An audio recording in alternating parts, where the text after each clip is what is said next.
बहुत अच्छे से सुन लो।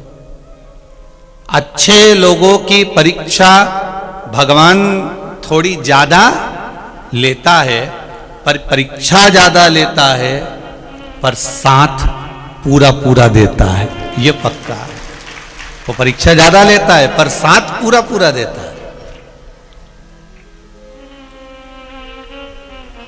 और बुरे लोगों को भगवान देता बहुत है। ये जो झूठ बोलने वाले होते हैं, कपट करने वाले होते हैं, बेईमानी करने वाले होते हैं, छल करने वाले होते हैं, प्रपंच करने वाले होते हैं, इनको भगवान देता बहुत है, पर भगवान साथ नहीं देता। अच्छे लोगों की परीक्षा ज्यादा लेगा, कष्ट ज्यादा मिलेगा, तकलीफ ज्यादा मिलेगी, पर साथ मेरा शंभु हर पल, हर घड़ी, हर क्षण देगा। और बुरा जो व्यक्ति होता है उसके पास संपदा ज्यादा होगी, धन वैभव सब कुछ बढ़ जाएगा, पर मेरा शंभु साथ नहीं दे पाएगा, उससे दूर होता चले जाएगा, भगवान उसके करीब नहीं आ पाएगा, उससे दूरी बना लेगा।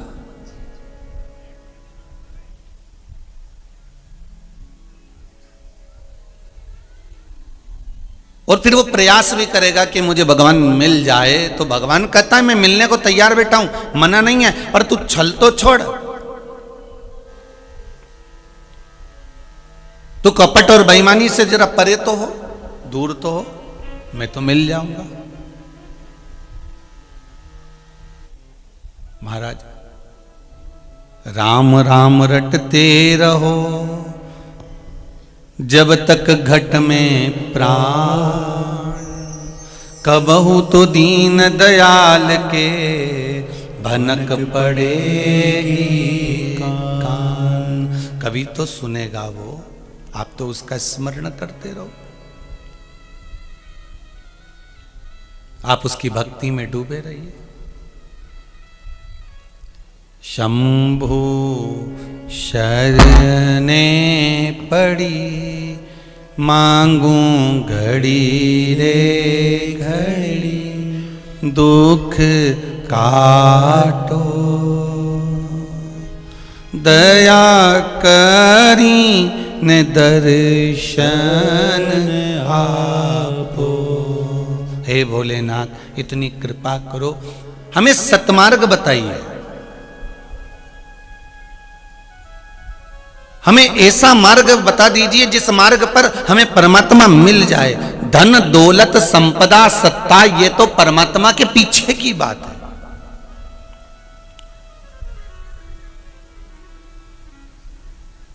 जब आप भगवान के मार्ग पर चलोगे, जब आप भगवान के पथ पर चलोगे, तो ये विश्वास मानकर चलना कि भगवान धन भी बहुत देगा, संपदा भी बहुत देगा, सत्ता भी बहुत देगा, वैभव भी बहुत देगा, यश और कीर्ति भी बहुत देगा। देखो एक भाव आया है, किसी का पत्र आया है, बड़ा सुंदर बात लिखी उसमें।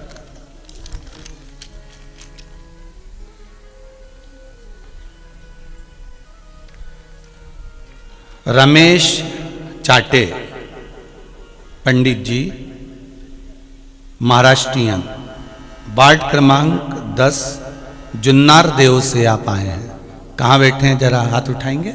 आप ही हैं? एक बार दोनों हाथ ऐसा कर दीजिए।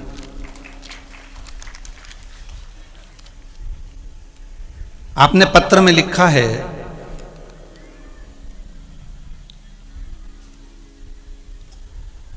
बहुत सारी चीजें लिखी हैं, बाबा ने बहुत दिया है, बड़ी कृपा हुई। जरा माइक दीजिएगा, ये तो पास में बैठे, इनको माइक दे सकते हो।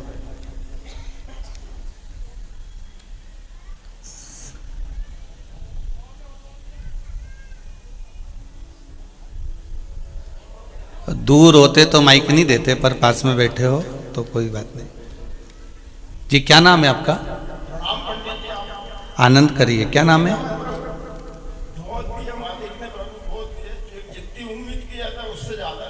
दे दिया बाबा ने। आपने पत्र में लिखा है, गुरुदेव 31/1/2021 को, मतलब जनवरी के महीने में 2021 को कुबेरेश्वर धाम आया था। आपने जैसा पशुपति व्रत का वर्णन करा था, पार्थिव शिवलिंग का वर्णन करा था, 2 चावल वाला उपाय बताया था, आंकड़े की जड़ का प्रयोग बताया था, वो सब किया है। बाबा की कृपा से गुरुजी, मेरी बहू को 8 वर्ष से बच्चे नहीं थे, पर बाबा की ऐसी कृपा हुई है कि सुंदर पुत्र की प्राप्ति बाबा ने मुझे, मेरी बहू को करा दी है। और भी आपने लिखा है, डॉक्टर साहब ने कहा था कि ऑपरेशन से बच्चा होगा, पर भगवान की कृपा रही, गुड़ वाला प्रयोग करा तो नॉर्मल डिलीवरी हुई। सही है जी। फिर आपने लिखा है, गुरुजी जैसा जैसा उपाय शिव महापुराण की कथाओं में टीवी पर सुनते रहे, वैसा वैसा करते रहे, तो दीपावली पर बेटे ने आईसर ट्रक ले लिया है और घर के बाजू में एक फ्लैट भी खरीद लिया है। सही है, ये आपने पत्र में लिखा है। दिया बाबा ने सब, बहुत बहुत धन्यवाद। बैठिए, विराजिए, विराजिए। श्री शिवाय, माइक पे बोल दो जरा एक बार, श्री शिवाय नमस्तुभ्यम। बैठ जाइए। हर हर महादेव। भगवान शिव की कृपा हो। विश्वास लेकर आप जिस भाव से भगवान को रिझा रहे हो, विश्वास लेकर आप जिस भाव से भगवान शंकर का भजन कर रहे हो, विश्वास रखकर आप जिस भाव से परमात्मा की भक्ति में डूबे हुए हो, विश्वास रखकर आप जो परमात्मा से कहते हो, परमात्मा वो सुनता है। डीले थोड़ा सा कम कर दो। परमात्मा वो सुनता है।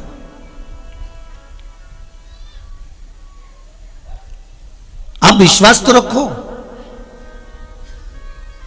हम जब तक भगवान पर भरोसा नहीं रखते, हम जब तक भगवान पर विश्वास नहीं रखते, हम जब तक भगवान पर पूर्ण भरोसा नहीं कर पाते, तब तक भगवान भी हमारा नहीं हो पाता,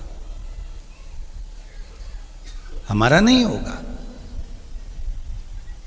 लोग मार्ग को भटकाएंगे, लोग आपके मार्ग को भटकाने का प्रयास करेंगे, पर यदि आपका विश्वास मेरे राम पर, आपका विश्वास मेरे कृष्ण पर, आपका विश्वास मेरे शंकर पर, आपका विश्वास मेरे हनुमान पर, आपका विश्वास मेरे परमात्मा पर है, तो चाहे दुनिया के लोग कितना भी मार्ग भटका लें, आपका मार्ग सुलभ होते चले जाएगा, आप भगवान के पथ पर बढ़ते चले जाओगे। कोई कितना ही भटकाए, वो कितना भी भटकाने का प्रयास करे, पर आप उस मंजिल तक पहुंचोगे। और भगवान से कहते रहना, हे भोलेनाथ, हे शंभु, हे त्रिकालदर्शी, हे कैलाशी।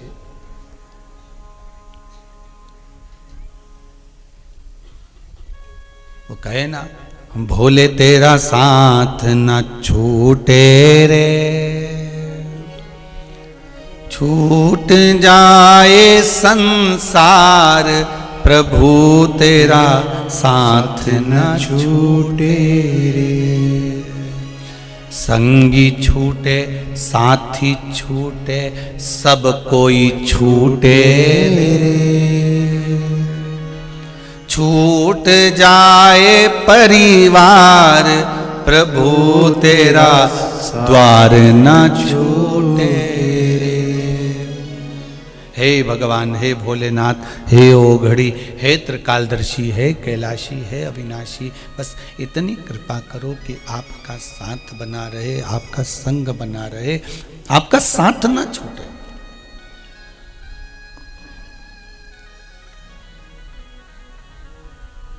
मेरा भजन पूजन स्मरण ये छूटना नहीं चाहिए। फिर कहूंगा, एक लोटा पानी अगर आप शंकर जी को चढ़ा रहे हो, एक जल का पात्र ले जाकर शिव जी को जल चढ़ा रहे हो, एक लोटा जल ले जाकर शंकर भगवान को समर्पित कर रहे हो, एक बेलपत्र अगर आप शिव जी को चढ़ा रहे हो, एक चावल का दाना भी अगर आप शंकर को समर्पित कर रहे हो, एक पुष्प भी अगर आप शंकर को समर्पित कर रहे हो, तो यह विश्वास मानकर रखना कि इसका फल भगवान कब देगा ये आपको मालूम नहीं पड़ेगा, कब आकर खड़ा हो जाएगा ये आपको ज्ञात नहीं हो पाएगा। वो सम्मुख में आकर खड़ा हो जाएगा और कब दे देगा आपको मालूम नहीं पड़ पाएगा।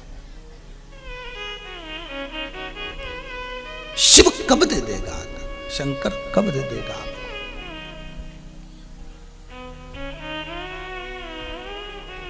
बाबा उघड़दानी कब दे दे। 33 कोटि देवता में केवल एक देवाधिदेव महादेव एक ऐसे हैं महाराज जिनके पास में 3 चीजें ऐसी हैं जिसको लोग छुपाएं तो भी वो छुपती नहीं है।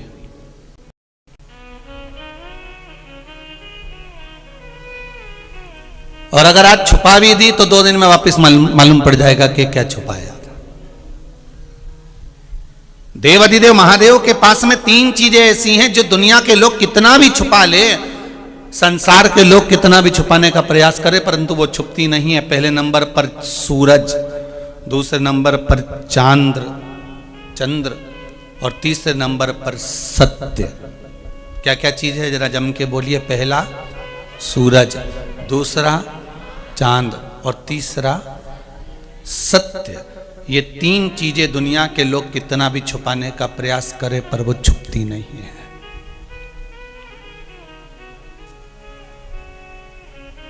सत्य को कितना भी दबा लो, सत्य को कितना भी छुपा लो, सत्य छुपेगा क्या।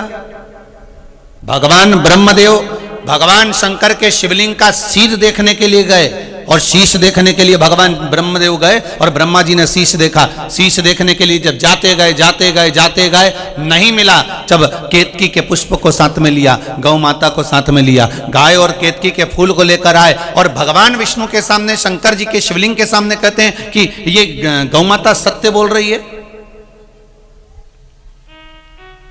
ये केतकी का फूल सत्य बोल रहा है कि ब्रह्मा जी को सिर मिल गया। पर ब्रह्मा जी को शीश नहीं मिला था, ब्रह्मा जी तो झूठ बोल रहे थे।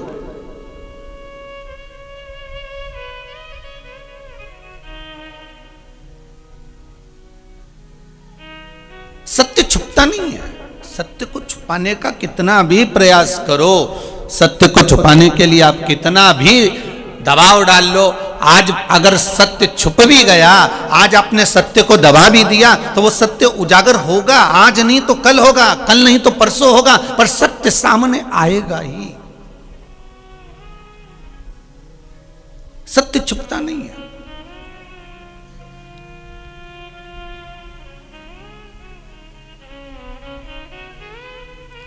सूरज की किरणों को कितना भी छुपाने का प्रयास कर लो, सूरज की किरणों को कितना भी दबाने का प्रयास कर लो, पर वो सूरज की किरणें कितना भी दबाना पर उसकी किरण प्राप्त होगी जरूर।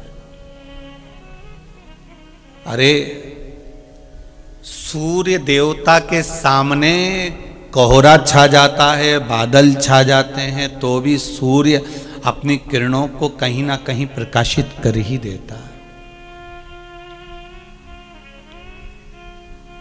चंद्र अपनी शीतलता कहीं ना कहीं प्रदान कर ही देता है। आप रखो उसको छुपा कर तो भी वो छुपेगा नहीं। केतकी का फूल झूठ बोल दिया कि भगवान ब्रह्मदेव को भगवान शंकर का सिर मिल गया। शंकर भगवान ने श्राप दे दिया, रे केतकी के पुष्प, तूने मेरे सामने झूठ बोला है, मैं तुझे श्राप देता हूं कि सारे देवताओं पर तू चढ़ेगा पर शंकर पर कभी नहीं चढ़ेगा। अगर केतकी का फूल भूल से भी शंकर भगवान पर चढ़ जाएगा तो 1000 गौ हत्या के बराबर दोष लग जाएगा। यह केतकी के फूल को श्राप था। गाय ने कहा कि ब्रह्मा जी को सिर मिल गया तो भगवान शंकर ने गौ माता से भी कहा, तू गौ माता है, जगत की मां कहलाती है, जगत के लोग तुझे माता कहते हैं और तू जगत की मां होकर झूठ बोलती है, माता होकर तू झूठ बोल रही। तेरा पूरा शरीर पूज्य होगा, पर जिस मुख से तूने झूठ बोला है वो तेरा मुख अपूज्य होगा। तेरा मुख अपूज्य है।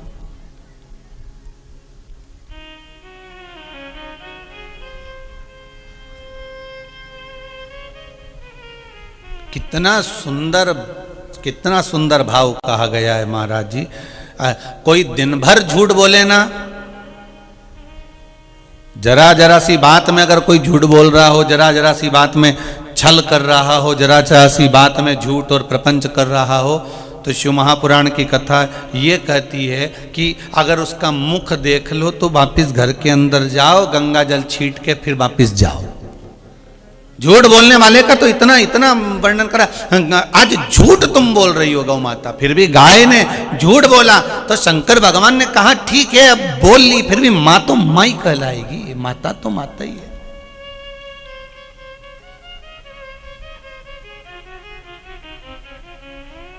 ब्रह्मा जी भी झूठ बोले, और जब ब्रह्मदेव झूठ बोले तब भगवान शंकर ने अपने पैर का अंगूठे का नख तोड़ा, फेंका, काल भैरव को प्रकट करा। काल भैरव ने अपनी चीटी उंगली का नख तोड़कर फिर ब्रह्मा जी का सिर काटा, तो ब्रह्मदेव का जो सिर कटा वो बट का वृक्ष हो गया, बड़ का पेड़ बन गया।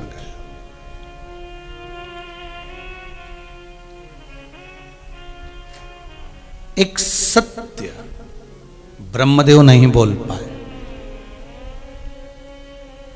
आपसे निवेदन है, जितने भी नवे गांव के हों चाहे बाहर से आए हुए हों, जीवन में अगर आपने शंकर जी की भक्ति को प्राप्त करा है, शंकर जी का भजन कर रहे हो, शिव का स्मरण कर रहे हो, शंकर के नाम का जाप कर रहे हो, शिव भक्ति में अगर आप डूबे हुए हो, तो प्रयास करना कि दिन भर में एक बार हम सत्य का जीवन जी।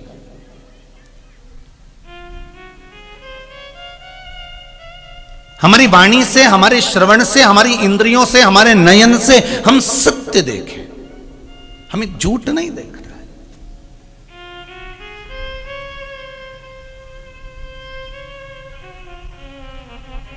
सत्यम शिवम, जम के बोलो, सुंदरम। शंकर जी की कथा कहती है शिव को सत्य प्रिय है, जिसके जीवन में सत्य आ गया उसके जीवन में शिव मिल गया, और शिव मिल गया तो जीवन खुद ही सुंदर बन गया। जैसे अभी आदरणीय महाराष्ट्र वाले जो पंडित जी बोल रहे थे कि गुरुदेव, ये महाराष्ट्र से आए हुए महाराष्ट्रियन पंडित जी कह रहे थे कि गुरुजी हमने तो शिव जी की आराधना करी, हमने तो शंकर का भजन करा, हमने तो शिव का स्मरण करा, पर शंकर ने क्या दिया ये बाबा जानता। आपने तो केवल भजन करा है, आपने तो केवल स्मरण करा है, आप तो केवल श्री शिवाय नमस्तुभ्यम, आप तो केवल मंत्र का जाप कर रहे हो, आप तो केवल एक लोटा पानी चढ़ा रहे हो, आप तो केवल एक बेलपत्री शिव को समर्पित कर रहे हो, आप तो एक चावल का दाना शंकर को समर्पित कर रहे हो, आप तो केवल एक पुष्प शिव को समर्पित कर रहे हो, पर शंकर क्या तुमको दे रहा है ये आपको ज्ञात होगा, स्वयं मालूम पड़ेगा कि आपने शंकर का जो भजन करा है, शिव का जो स्मरण करा है, शिव भक्ति जो धारण करी है, उसका फल क्या मिला, ये आपको ज्ञात होगा।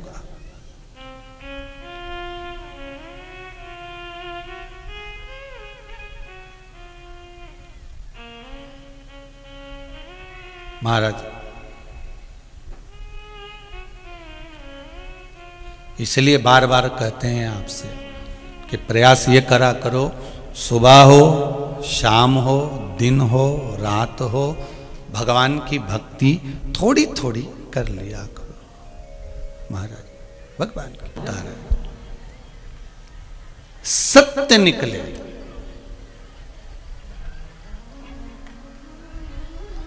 सत्य निकलेगा तो शिव मिलेगा ना, और शिव मिलेगा तो जीवन तो वैसे ही सुंदर हो जाएगा। सत्य ही तो निकलना है।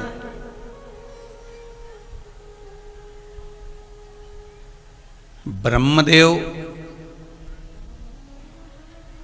सृष्टि का निर्माण कर रहे हैं। देखिए, त्रिनेत्र शिव महापुराण की कथा चल रही है।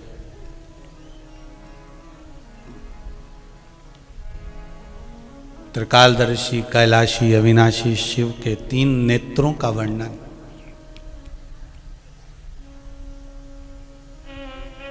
ब्रह्मा जी सृष्टि का निर्माण कर रहे हैं।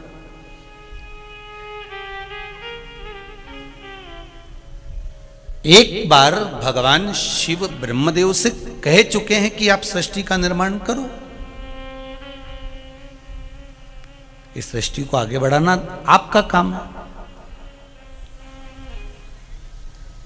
माता पिता का काम कितना है?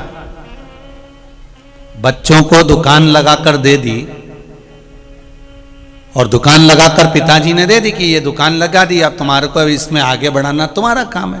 बोलो सही है कि गलत है? अब इसको आगे बढ़ाना ये तुम्हारा काम है, तुम इसको बढ़ाओ।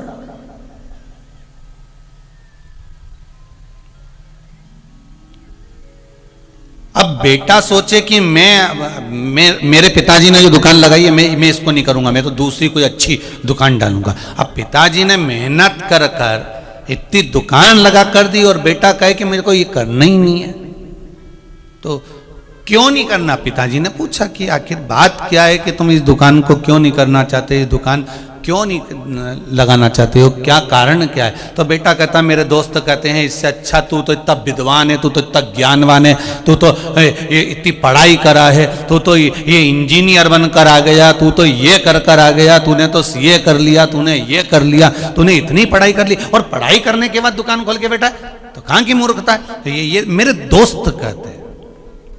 तो पिताजी कहेंगे ना कि पहले दोस्तों को तो बुला के ला घर पे, एक बार एक नारियल उसको चढ़ा दूं, पहले उसको एक नारियल चढ़ाने के बाद फिर दुकान चालू करेंगे। रहेगा जीवन। ये केवल एक साधारण मनुष्य के जीवन में नहीं होता। जितने आस्था चैनल पर कथा सुन रहे हो, जितने फेसबुक यूट्यूब पर कथा सुन रहे हो और जितने नवे गांव में आकर कथा सुन रहे हो, बड़े ध्यान से सुनना। एक मकड़ी खिड़की के पास में जाला बना रही थी।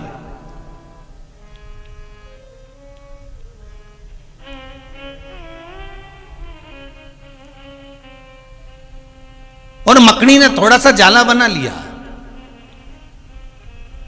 इतने में चिड़िया उड़ते उड़ते आई और खिड़की पर बैठी और बैठकर चिड़िया ने कहा मकड़ी से, क्या कर रही हो मकड़ी? मकड़ी कह रही है घर बना रही हूं, जाला बना रही हूं, ये जाला बन जाएगा तो इसमें कोई फंसेगा तो मैं अपना पेट भर लूं। अच्छा। चिड़िया ने कहा अरे मकड़ी तुझ में अक्ल नहीं है बिल्कुल भी, कहां जाला बना रही है? जम के हवा चल गई ना तो तू भी नीचे न जाला भी नीचे। अब मकड़ी ने आधा जाला तो बना लिया था। मकड़ी ने चिड़िया की बात मानी, तो बिल्कुल सही कह रही है, मैं यहां नहीं बनाऊंगी। अब आधा छोड़ दिया, फिर चली गई दरवाजे के पास। अब मकड़ी ने दरवाजे के पास जाला बनाना चालू करा। अब मकड़ी जब दरवाजे के पास जाला बनाने लगी तो इतने में वहीं से एक बिल्ली निकल के जा रही थी और बिल्ली ने देख लिया मकड़ी को। मकड़ी ने आधा जाला बना लिया था। अब आधा जाला मकड़ी ने बना लिया तो बिल्ली ने कहा मकड़ी, अरे ओ मकड़ी। मकड़ी बोली क्या है, क्या कर रही हो? जाला बना रही हूं, देख नहीं रही आधा बन गया है, थोड़ा सा बचा है। इतने में बिल्ली ने कहा तू भी कहां जाला बनाने बैठी? वहां दरवाजे के पास। अगर कोई दरवाजा बंद कर देगा तो कोई अंदर आने वाला ही नहीं है, फिर तेरी जाले में फंसेगा कौन? बनाना है जाला तो कहीं अच्छी जगह बना जहां काम आ जाए। मकड़ी ने आधा जाला वहां छोड़ दिया, फिर गई कहीं, फिर दीवाल पे बनाने लगी। तो दीवाल पे जैसी जाला बनाया, इतनी देर में वहां पर एक मेंढक आ गया और मेंढक आकर बोला क्या कर रही हो मकड़ी? मकड़ी बोली जाला बना रही हूं। अच्छा, तो यहां जाला बनाने से कौन सा फायदा दीवाल के ऊपर? यहां कौन आके चिपकेगा तेरे पास में और तेरा पेट भराएगा? अगर जाला बनाना तो कहीं अच्छी जगह बना जहां काम आ जाए। अब मकड़ी ने दीवाल को भी आधा बना के छोड़ दिया। अब मकड़ी गई तो अलमारी के अंदर जब बैठ के जाला बनाने लगी। जैसी अंदर अलमारी के जाला बनाने लगी, इतनी देर में फिर उसी समय पर एक चींटी आ गई और चींटी ने आकर कहा क्यों रही मकड़ी, क्या कर रही है? मकड़ी कहने लगी तुझे दिख नहीं रहा जाला बना रही हूं? अरे मकड़ी तू भी पागल है, जाला भी बना रही तो अलमारी के अंदर बना रही है, दरवाजा बंद कर देंगे तेरे को क्या मिलने वाला? इसलिए जाला बना तो कहीं अच्छी जगह बना। मकड़ी सुबह से लगी जाला बनाते बनाते, आधा आधा आधा आधा बना बना बना बना इतनी थक गई कि आखिरी में मकड़ी के मुख से ना राल गिले ना जाला बने, ना राल ना जाला। उसी समय पर उसी समय एक तोता उस मकड़ी के पास आया और तोते ने मकड़ी से कहा मकड़ी अब कहां जाला बनाओगी? मकड़ी कहने लगी अब तो मुझ में दम ही नहीं है जाला बनाने की, अब मैं जाला बना ही नहीं सकती हूँ, मैंने बहुत प्रयास कर लिया, बहुत बहुत प्रयास करा, कहीं यहाँ बनाया कहीं वहाँ बनाया, आधा आधा आधा आधा सब जगह जाला बनाती रही। अब तो मैं जाला बनाने की मेरे में कैपेसिटी नहीं रही, अब मेरे में दम नहीं रही है, अब मैं जाला बना सकूँ ये मुझ में हिम्मत नहीं है।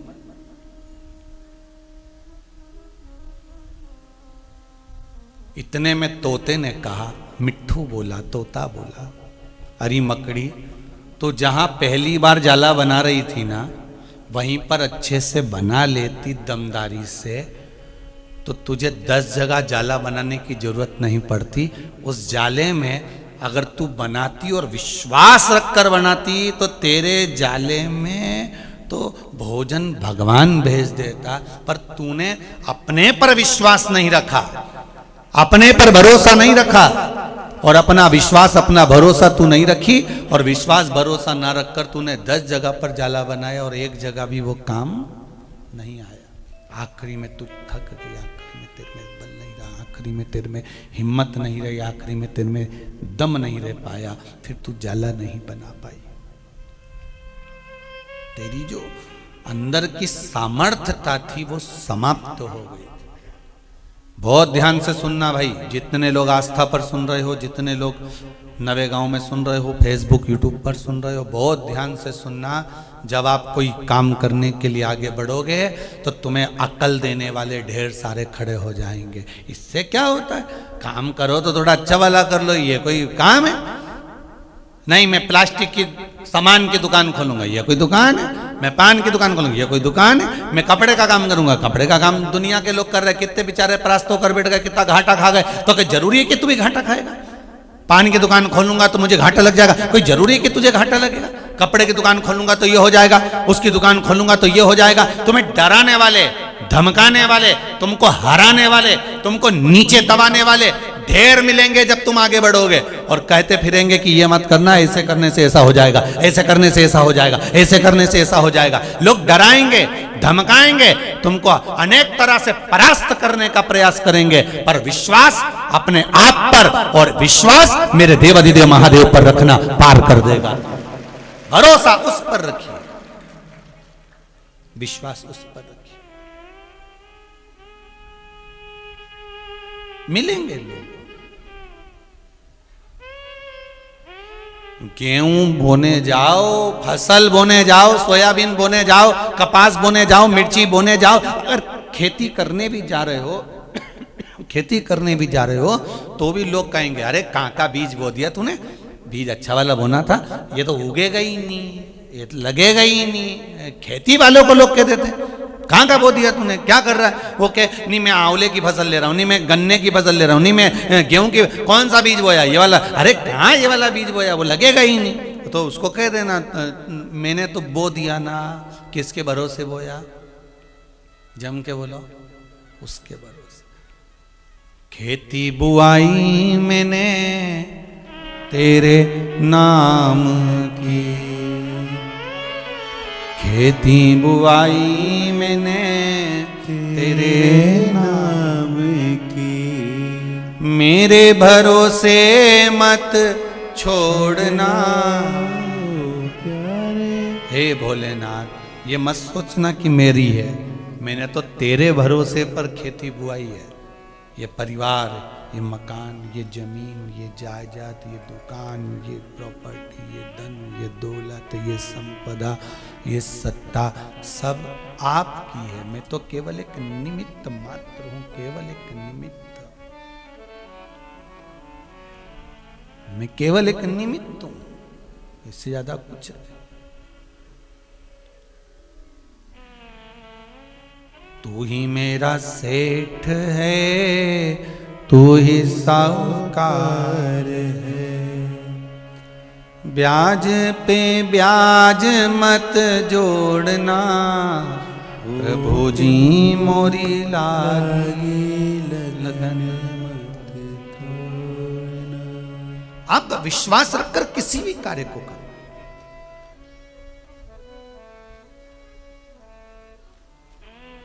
आप भरोसा रखकर, भगवान का नाम लेकर, भगवान का स्मरण कर कर आप किसी भी कार्य में कूद जाइए, और कभी मत सोचो कि कोई काम छोटा है। आप कार्य के लिए अग्रण्य बढ़ जाइए। एक पत्र में लिखा है,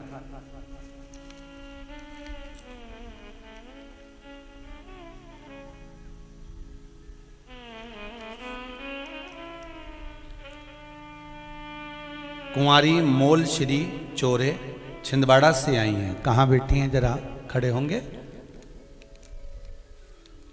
दोनों हाथ हिला दो बेटा। आपने पत्र लिखा है, गुरुजी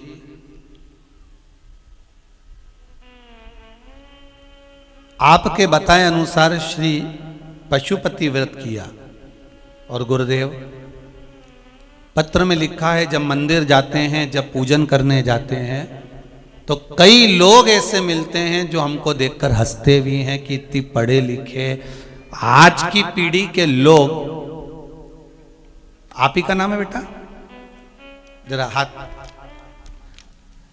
कई लोग हंसते हैं गुरुदेव कि आज की पीढ़ी के लोग शिव जी का भजन कर रहे हैं, शंकर जी के मंदिर में जाकर 5 दिए लगा रहे हैं, शिव जी को 3 प्रसाद चढ़ा रहे हैं, उसका 2 हिस्सा चढ़ा कर जा रहे हैं, 1 हिस्सा लेकर जा रहे हैं। कहां लोग मूर्खता कर रहे हैं। कई लोग हंसते हैं। ये कुमारी मोल श्री चोरे लिख रहे हैं। पर गुरुजी आप कहते हो ना कि विश्वास रखना, भरोसा रखना और शिव की आराधना करना। भरोसा रखना, लोग हंसे, हंसने दो, कुछ कहें कहने दो। और मैंने दुनिया हंसती रही और मैंने पशुपति व्रत किए। और गुरुदेव मेरा 5वां सोमवार पूरा हुआ और मेरी सरकारी नौकरी लग गई। यह बाबा की कृपा है। आपने पत्र में लिखा है। बहुत बहुत बधाई बाबू, आपको बहुत बहुत बधाई। बैठो बेटा, बैठो। मेरी सरकारी नौकरी लग गई गुरुदेव। अब बाबा से केवल यह कहने के लिए आई हूं कि एक शिव महापुराण की कथा मैं भी करवाऊं, बस ऐसी कृपा कर दो। बाबा से कहने आई।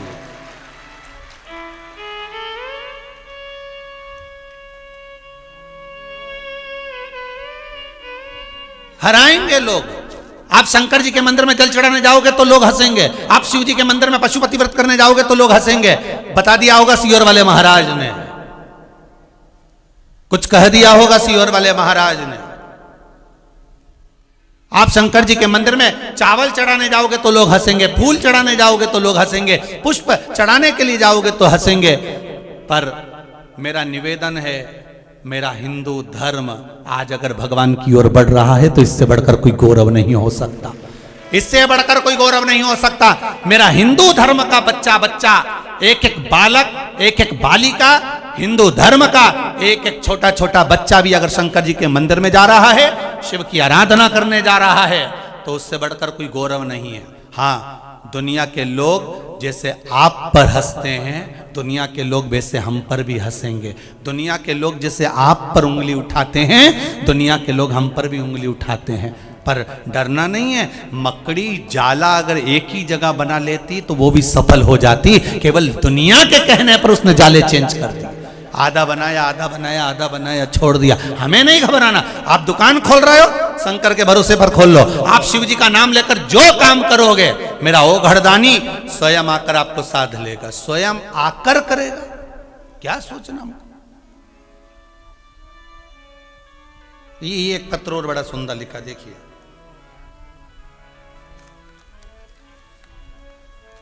मैं स्वाति चौरसिया चंदन गांव छिंदवाड़ा से हूं। कहां बैठी हैं जी? आप ही हैं? दोनों हाथ हिला दीजिए।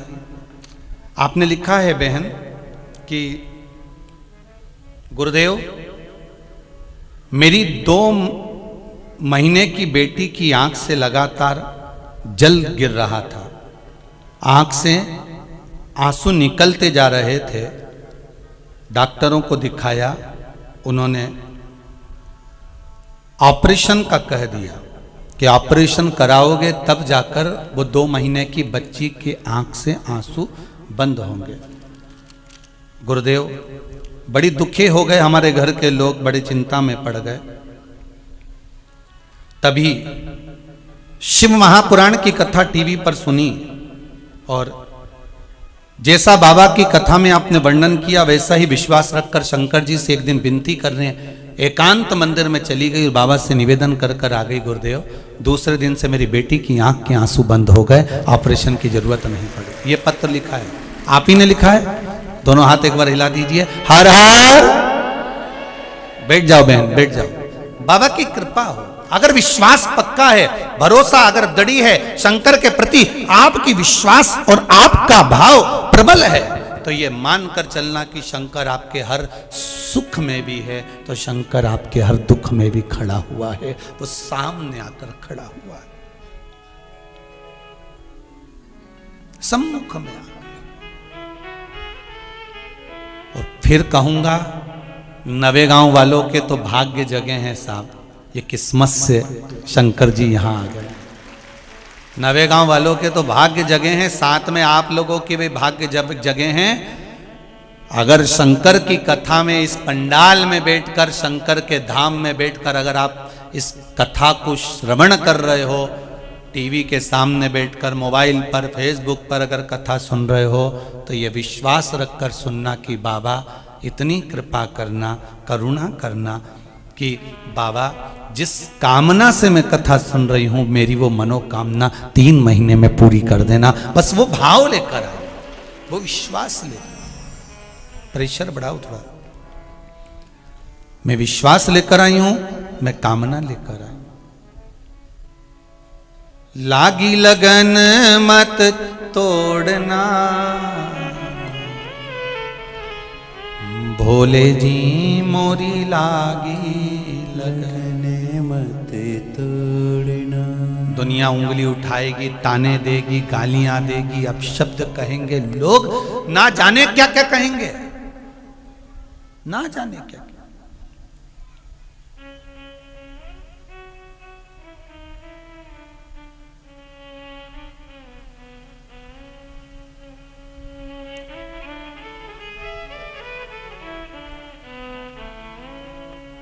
कोई कहेगा तुम ये गलत कर रहे हो, कोई कहेगा तुम ये सही कर रहे हो। तुम तो भगवान के भरोसे पर करना कि मैंने तेरे भरोसे पर करा है, मैंने तेरा विश्वास रखकर करा, तेरा भरोसा रखकर। ब्रह्मा जी से भगवान शिव कह रहे हैं कि तुम सृष्टि की रचना करना प्रारंभ करो।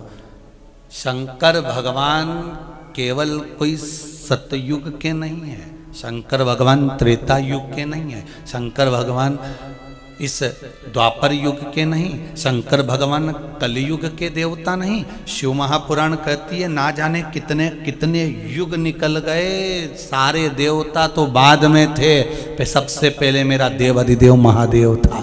ना जाने कितने युग निकल गए, ना जाने कितने।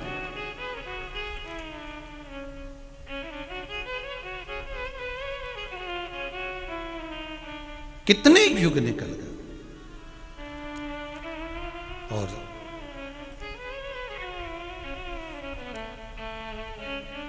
शिव कथा कह रही, हर युग में भगवान शंकर ने ब्रह्मा जी को ज्ञान उपदेश दिया है। हर युग में भगवान शंकर ने अपना एक स्वरूप का दर्शन ब्रह्मदेव को दिया है।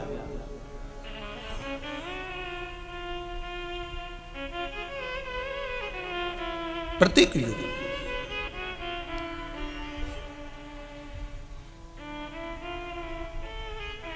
महाराज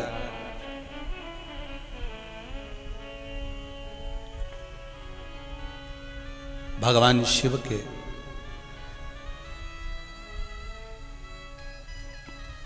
पांच मुख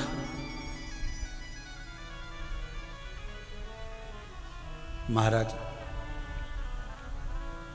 और ये पांचों मुख शिव जी के ब्रह्मा जी को हर युग में आकर अपने स्वरूप का दर्शन कराना और उस स्वरूप का दर्शन कराकर ब्रह्मा जी को सृष्टि का भाव प्रकट करना।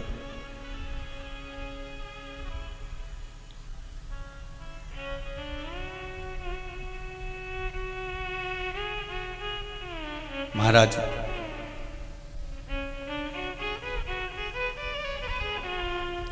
शिव जी का एक मुख जो पश्चिम की ओर वर्णन करता है उसको कहते हैं साधो जात।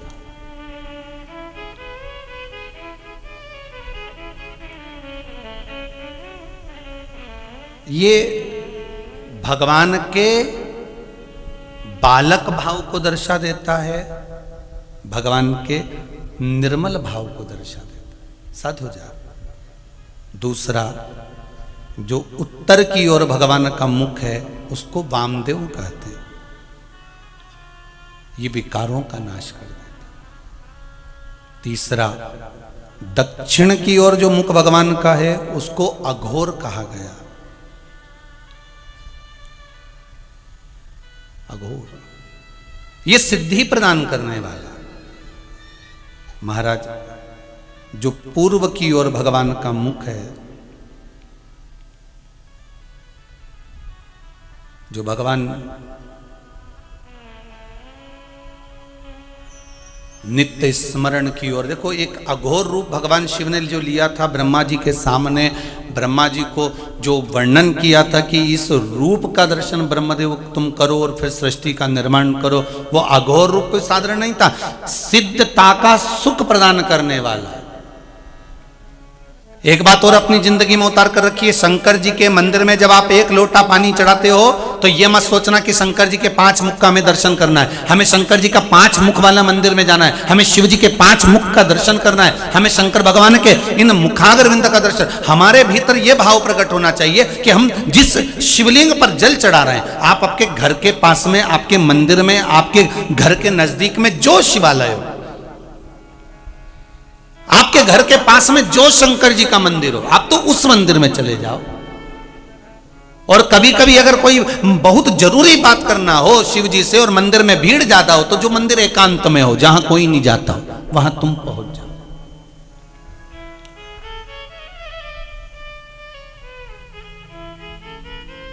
उसके लिए भी लिखा है किसी ने, बड़ी बड़ी सुंदर बात लिखी उसमें।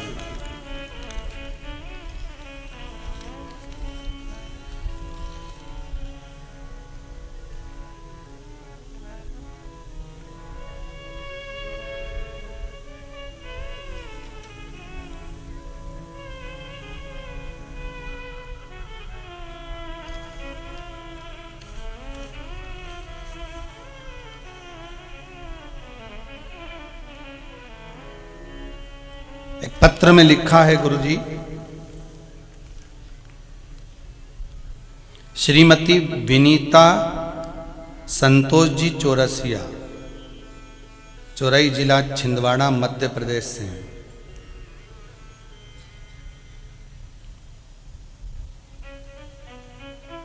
कहीं बैठी हैं? आप ही हैं? एक बार दोनों हाथ हिला दीजिए। हर हर महादेव।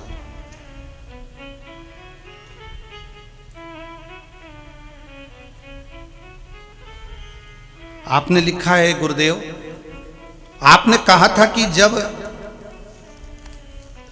कभी मौका मिल जाए तो एकांत में जाकर शंकर जी के मंदिर में कुछ दिल से कह दिया करो। आपने पत्र में लिखा है। तो गुरुदेव, मैंने एक बार भगवान शिव से जाकर एकांत में, पशुपति व्रत भी मेरे चल रहे थे और एक एकांत के मंदिर में पहुंची और शिव जी से जाकर मैंने प्रार्थना करी। गुरुदेव, उस प्रार्थना का फल ये मिला कि मेरे बेटे की नौकरी नहीं थी, पर जैसे ही बाबा को प्रार्थना कर कर मेरे पशुपति व्रत हुए और बेटे की नौकरी लग गई। आप ही ने लिखा है ना, ये दोनों हाथ हिला दो एक बार। हर हर महादेव। बैठिए बैठिए बैठिए। मेरे बेटे की नौकरी लग गई। फिर कहेंगे कभी, जहां मेरा ओघड़दानी, मेरा शंभू, जहां मेरा शंकर, जहां आपको मिल जाए और जहां मेरा शिव मिल जाए और एकांत में मिल जाए, हम तो यहां तक कहेंगे, तुम 4 व्हीलर गाड़ी से कहीं जा रहे हो, आपके मार्ग में कहीं शंकर का ओटला दिख जाए, कहीं शिव मंदिर मिल जाए और भगवान शंकर अकेले मिले हुए हैं जहां कोई नहीं, ओ घड़ी बैठा मेरा शंभू।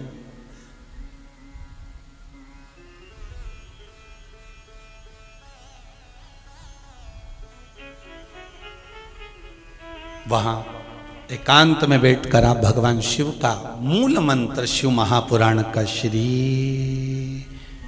सभी लोग बोलेंगे श्री शिवाय नमस्तुभ्यं, श्री शिवाय नमस्तुभ्यं, श्री शिवाय नमस्तुभ्यं।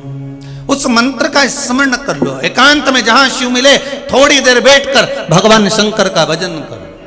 अपने दिल की बात शंभू से कहो। वो एक गाने में एक लाइन है ना, उसको याद कर लिया करो। आ बैठ मेरे पास, तुझे देखता रहूं, ना मैं कुछ कहूं ना तुम कुछ कहो। बस उतना अंदाजा लगा लो। हमें मंदिर में गए, बाबा अकेले मिल गए, बस शंकर जी को निहार लिया। अगर हाथ में जल भी नहीं है, बेलपत्र भी नहीं है, फूल भी नहीं है, चावल भी नहीं है, कुछ भी नहीं है, पर निर्मल मन तो है ना। निर्मल मन सो मोहि पावा, मोहि छल छिद्र कपट न भावा। मन दे दो भगवान। नहीं है कुछ, शिव को दिल दे दीजिए, अपना मन दे दो।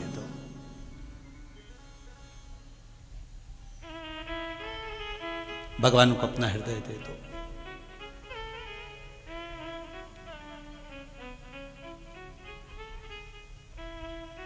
बस वो कहे, तूने ऐसा डमरू बजाया, तूने ऐसा डमरू बजाया, मेरा दिल हर लिया। ओ भोलेनाथ ये क्या कर दिया।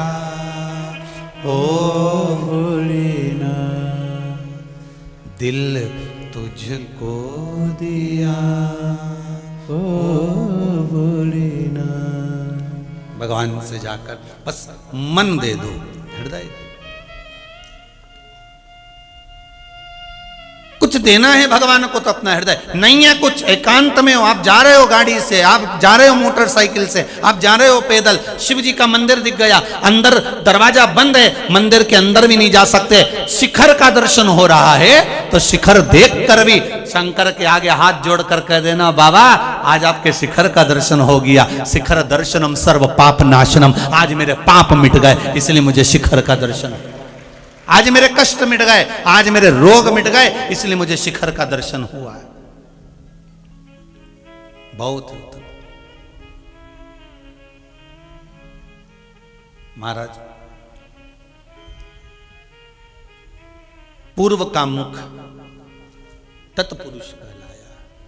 महाराज जो अपनी आत्मा का सुख प्रदान करने वाला, और महाराज ऊर्ध्व मुख ईशान कहलाया। ऐसे जो भगवान शंकर के जो 5 मुख हैं, ये पंचानंद भगवान शिव को जो कहा जाता है, इनके जो नेत्र हैं 5 जगह से नेत्र से केवल 3 या 5 नेत्र से देवादिदेव महादेव नहीं देख रहे हैं। एक मुख पर 3 नेत्र हैं तो 5 मुख पर 15 नेत्र हैं।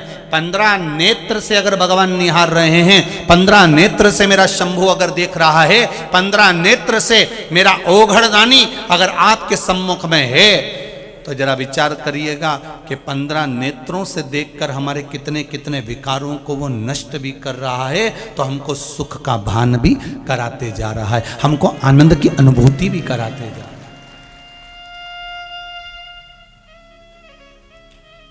शिव मंदिर में जाओ ना तो भगवान से एक बात और कहा करो, भगवान मेरे भीतर जितने अवगुण है ना वो आप अच्छे से देख लो। मैं कितनी झूठ बोलती हूँ, कितना पाप करती हूँ, कितनी निंदा करती हूँ, कितना कपट। भगवान से कह दो मेरे अवगुण तुम गिन लो।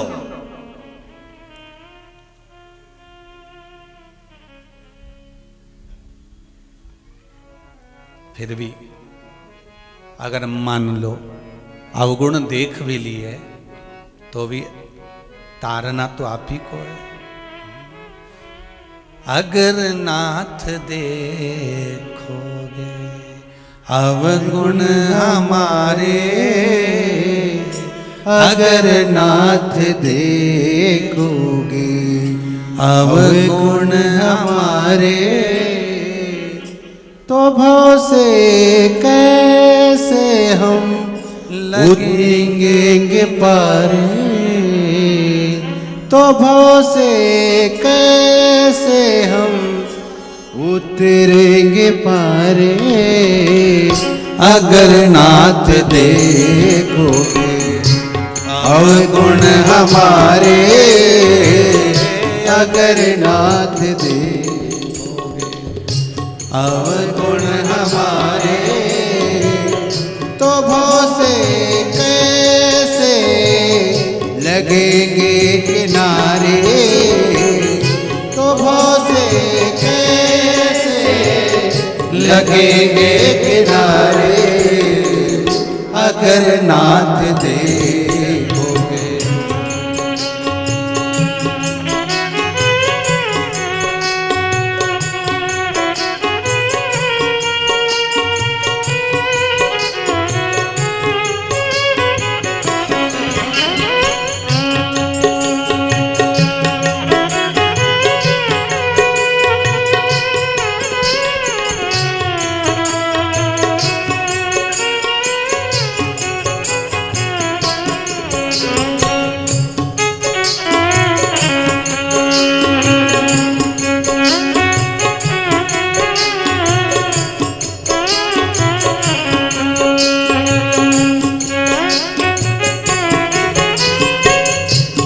हमारे लिए क्यों देर लगाई, हमारे लिए क्यों देर लगाई, हमारे लिए क्यों देर लगाई, हमारे लिए क्यों देर लगाई।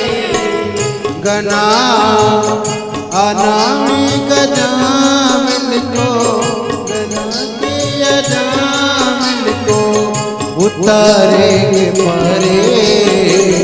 अगर नाथ देखोगे अवगुण हमारे, अगर नाथ देखोगे अवगुण हमारे, अगर नाथ देखोगे अवगुण हमारे, अगर नाथ हे शंभु, हे त्रिकालदर्शी, हे कैलाशी, हे अविनाशी, अगर हमारे अवगुण आप देख लीजिए, इसमें बहुत बहुत कुछ भरा हुआ। शंभु, हम तो अवगुणों की खान है, पर दया की खान तो आप ही हो, कृपा की खान तो आप ही हो, करुणा की खान तो आप ही हो। भगवान से कह सकते। देखिए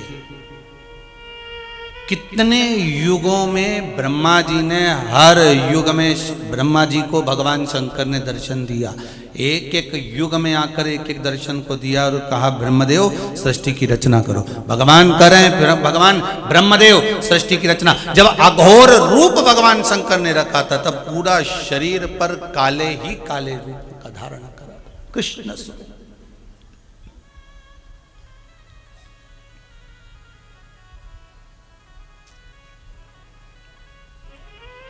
शिव महापुराण कहती है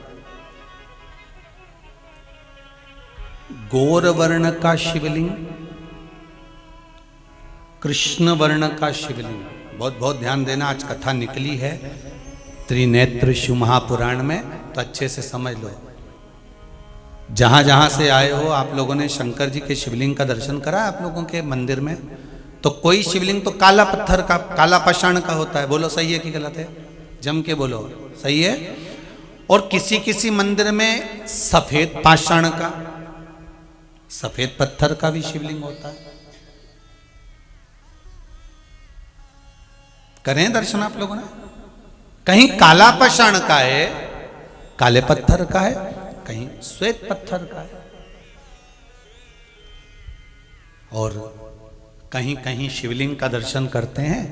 जैसे नर्मदा जी के जल से जो शिवलिंग प्रकट होते हैं, कंकर शंकर नर्मदा के, तो उसका जो स्वरूप होता है वो चित कवरा सा होता है। करें दर्शन। जहां लगे आपको कि हमने ये वाला दर्शन नहीं करा, कभी नर्मदा जी का शिवलिंग का जो दर्शन करेंगे, नर्मदेश्वर महादेव का दर्शन करेंगे, नर्मदा जी के जल में से जो शिवलिंग प्रकट होते हैं उसका दर्शन करोगे तो वो आप शिव मंदिर में जाकर देखेंगे तो उसमें लेहर मिलेगी, उसमें पानी की आकृति या चारों तरफ रिंग या कोई राउंड बना हुआ, कहीं कोई निशान बना हुआ, कोई चंद्र बना हुआ, कोई स्वरूप बना हुआ, कोई सूरज बना हुआ। ऐसा नर्मदा जी में से जो कंकर निकलता है उसमें आप रूप आकृति रहती है।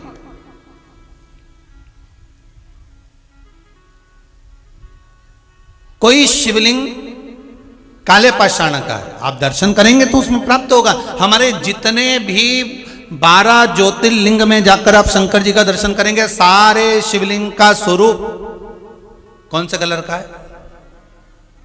काला, कृष्ण वर्ण का।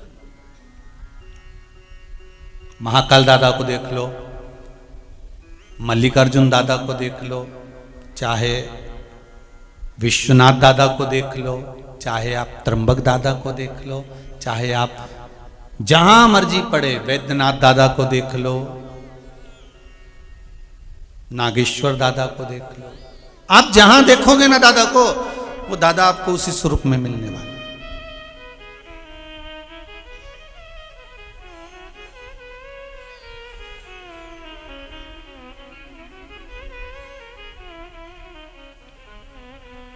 महाराज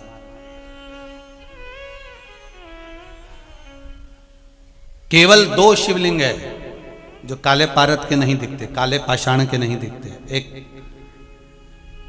केदारनाथ जी और दूसरे सोमनाथ जी। सोमनाथ जी तो आप लोगों को ज्ञात भी होगा, आप लोगों ने, हमारे तो शिक्षा में हम लोग पढ़ने में आता था, तो आप लोगों ने भी पढ़ा होगा कि कुछ उपद्रवियों ने आक्रमण करा था और शिवलिंग को ले गए थे और सब करा, तो वो निर्माण फिर बाद में किया गया। इसलिए शिवलिंग का नहीं तो था काला ही, पाषाण वही था।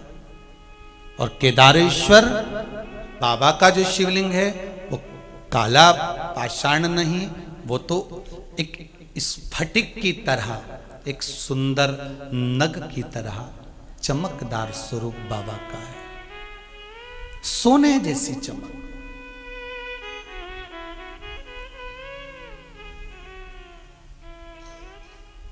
त्रिनेत्र शिव महापुराण की कथा कहती है,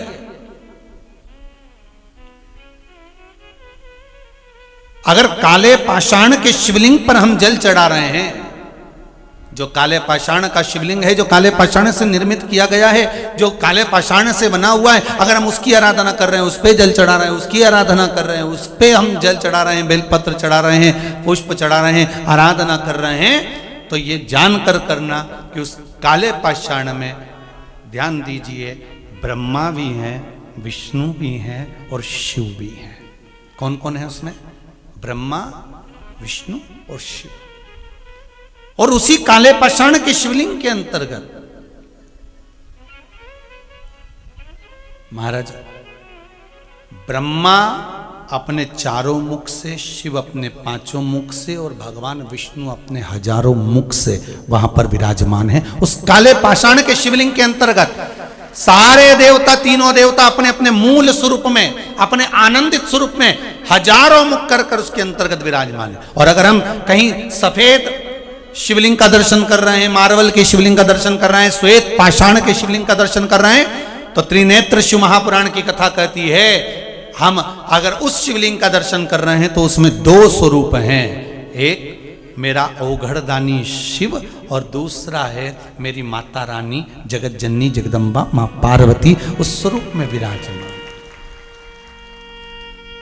और सफेद पाषाण के शिवलिंग में केवल और केवल शिव और पार्वती ही नहीं, सफेद पाषाण के शिवलिंग में माता पार्वती के जितने जितने अवतार हुए हैं और जिस जिस अवतार में माता पार्वती शिव जी की हुई हैं, वो सारे स्वरूप माता के उस शिवलिंग के अंतर्गत विराजमान रहते हैं। महाराज बड़े ध्यान दीजिएगा। और अब आता है तीसरा शिवलिंग, जिसमें नर्मदा जी के जल से निकला हुआ, जिसमें लहर बनी हुई है, निशान बने हुए हैं, कोई तरंग बनी हुई है, कोई मुखाग्रविंद बना हुआ है, कहीं चंद्र बना हुआ है, कहीं सूर्य बना हुआ है। उस शिवलिंग की आकृति में कुछ ना कुछ कलाकृति बनी हुई।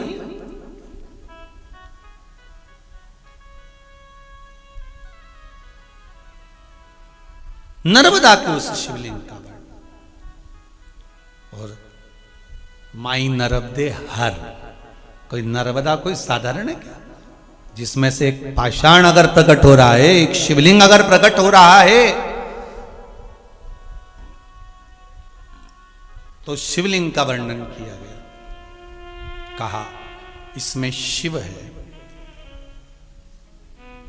इसमें पार्वती है, और इसमें भगवान शंकर के 13 की 13 बच्चे विराजमान हैं। ये वो शिवलिंग है नर्मदा का, वो शिव।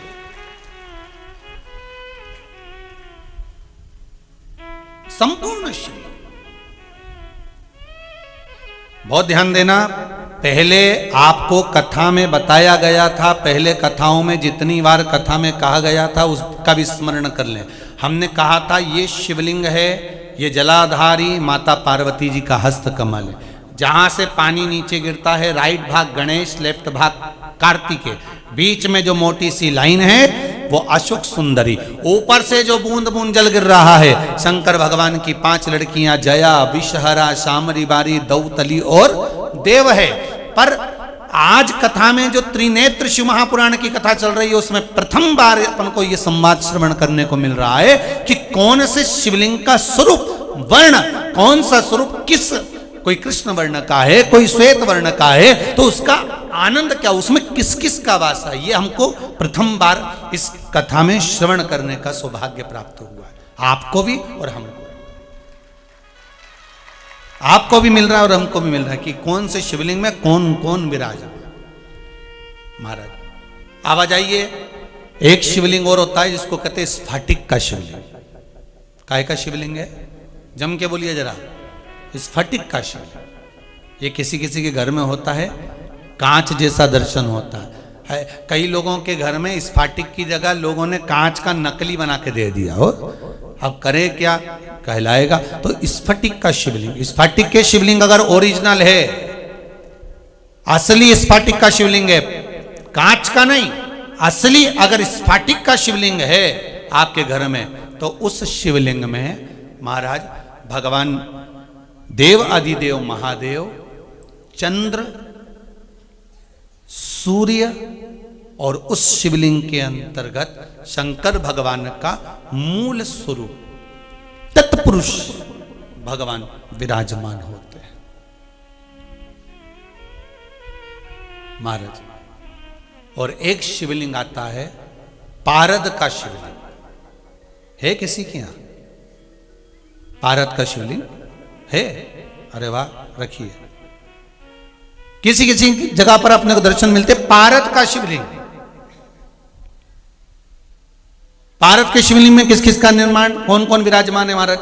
तो शिव महापुराण की कथा कहती है पारद के शिवलिंग के अंतर्गत मेरे देव अधिदेव महादेव तो हैं, साथ में मां जगत जननी जगदम्बा भी उसके अंतर्गत विराजमान है। और पारद के शिवलिंग के अंतर्गत महाराज 64 योगनियां कुबेर जी के साथ विराजमान होती है उस पारद के शिवलिंग के अंदर।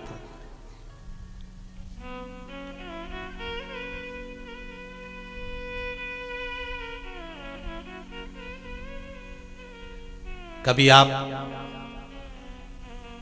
मथुरा जाएं तो मथुरा की जन्म स्थली पर, जहां पर बिरला जी मंदिर बनाए हैं बड़ा सारा, राधा कृष्ण सरकार वहां पर विराजमान है, उस मंदिर के अंदर ऊपर चढ़कर जाएंगे तो वहां पर आपको पारद के शिवलिंग का दर्शन होगा।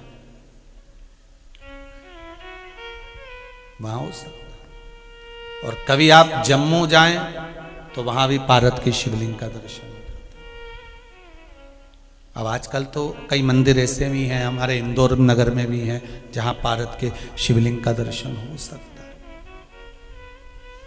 इन शिवलिंग का स्मरण हम कर रहे हैं।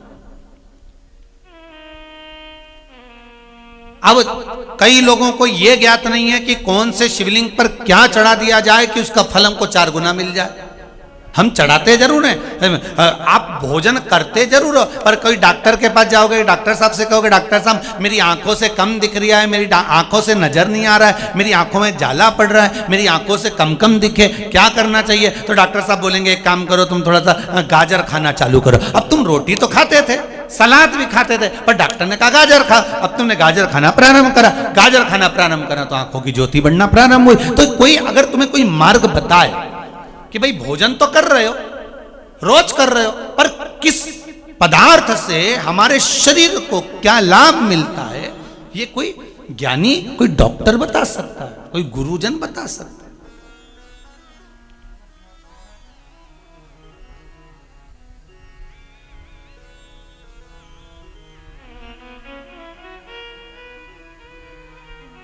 अब कोई आप जाओ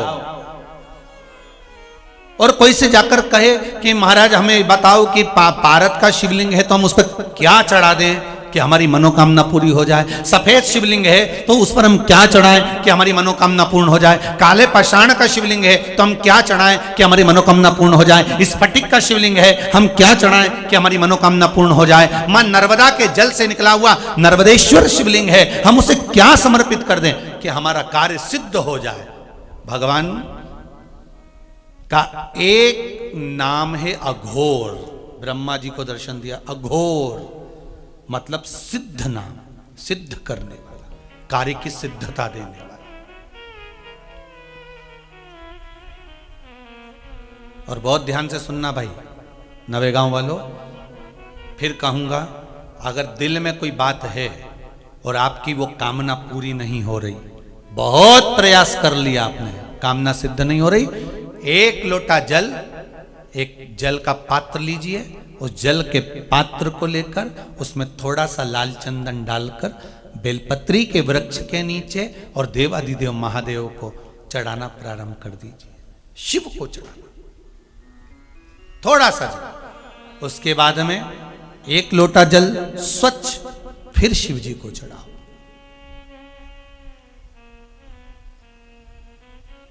प्रयास करो बेलपत्री मिले, उस बेलपत्री पर लाल चंदन तीनों पत्तियों पर लगाकर लाल चंदन बेलपत्री के वृक्ष के नीचे समर्पित कर कर उसी बेलपत्री के वृक्ष के नीचे का बेलपत्र वापिस लेकर श्री शिवाय नमस्तुभ्यं बोलकर आपकी कामना कहकर भगवान शिव पर अघोरेश्वर महादेव का नाम लेकर आप चढ़ाना प्रारंभ करिए। बाबा आपका कार्य 3 महीने के अंदर पूर्ण कर देगा, सफलता देगा। शिव जी का एक नाम है अघोर।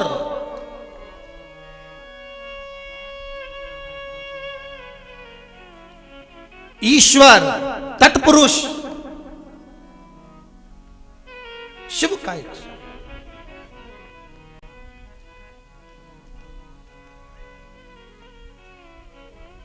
अभी अपने बीच में कुबेरेश्वर महादेव मंदिर से, कुबेरेश्वर धाम सीहोर से एक क्रम चालू करा था, आप लोगों ने करा था, बेलपत्र का वृक्ष लगाओ। किस किसने लगाया था? हाथ उठाओ जरा। लगाया सबने? अरे बहुत बढ़िया, रख लो वापिस रख लो, बहुत बढ़िया, धन्यवाद आपको। लगाना चाहिए। अगर हमने वृक्ष लगाया है, बेलपत्र का वृक्ष रोपित करा है, या कहीं बेलपत्र का वृक्ष है उसके नीचे भी अगर हमने बेलपत्र समर्पित कर कर भगवान शिव का घोर नाम लेकर अगर बेलपत्र को ले जाकर शिव को समर्पित करा है तो उसका कार्य सिद्ध होता ही है। करके देखिए, भगवान शिव से निवेदन कर।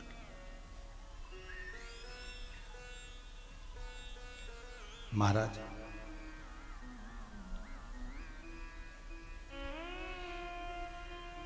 भगवान शिव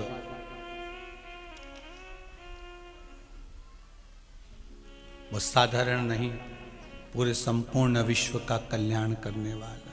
वो कहते हैं ना, जग का स्वामी का स्मरण आपकी चित्तवृत्ति में होना चाहिए कि हम किस शिवलिंग में पूजन कर रहे हैं और वहां जल चढ़ाने पर हमें किस किस चीज की प्राप्ति हो। हमें क्या क्या मिल रहा है, हमें क्या क्या प्राप्त हो रहा है। तो काले पाषाण के शिवलिंग में कौन कौन है, जरा जम के बोलिए। ध्यान आया कि नहीं आया? कौन कौन है उसमें? ब्रह्मा, विष्णु और शिव। सफेद पाषाण के शिवलिंग में कौन कौन है?